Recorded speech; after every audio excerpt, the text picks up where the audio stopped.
Coris, donc je suis ravie de t'accueillir dans mon atelier. Donc moi je suis bruxelloise d'origine, j'ai une formation de graphiste et de gravure et je suis gérante de ma propre entreprise en communication visuelle. Donc mon métier c'est être graphiste et je travaille donc depuis plusieurs années dans ce domaine. Et donc mon travail en tant qu'artiste, que j'ai commencé il y a plus de 15 ans, vient un peu du fait de ma séparation avec mon premier mari. Et mon compagnon actuel m'a toujours poussée à développer ma propre créativité. Et donc j'ai commencé, parce que j'ai toujours été amoureuse de la calligraphie, donc ça a été mon premier travail, uniquement du noir et blanc. Et j'ai fait pendant des années du travail et d'écriture. Et c'est toujours mon compagnon, et il est fort présent dans ma démarche artistique, puisque c'est lui qui m'a dit, mais enfin, mets de la couleur dans ton travail. Et donc je me suis dit, ben oui, je vais me mettre, et j'ai commencé l'acrylique, la couleur, et j'ai voulu vraiment trouver une association entre la calligraphie et la couleur. Et ça, c'est depuis 10 ans, 15 ans que je travaille vraiment cette peinture.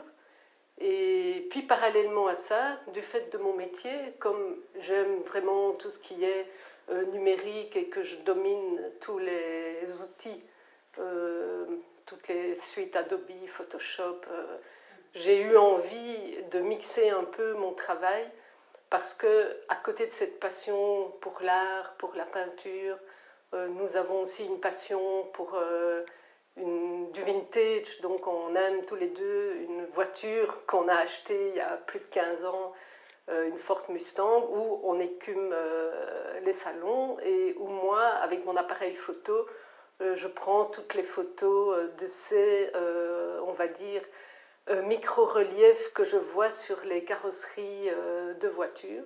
Et donc j'ai 50, 100 photos. C'est tout à fait des matières vivantes que j'aime vraiment bien découvrir, des voitures tout à fait rouillées ou de cette matière. Et bon, pour finir, il n'y a pas que les voitures, parce que j'ai aussi, pour finir, mon regard est un peu attiré par tout ce qu'il y a.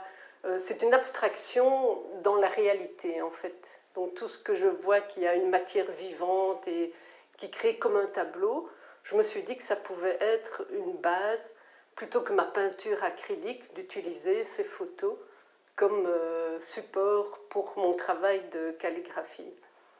Et mon travail de calligraphie, c'est une écriture automatique que j'ai développée depuis des années, que je travaille en musique souvent, donc c'est un rythme. Et donc à partir du moment où j'ai trouvé ce rythme, eh bien, je l'aménage par rapport au fond. Donc c'est un jeu entre le fond et la forme, on va dire. Voilà, donc ça c'est pour présenter un peu mon travail.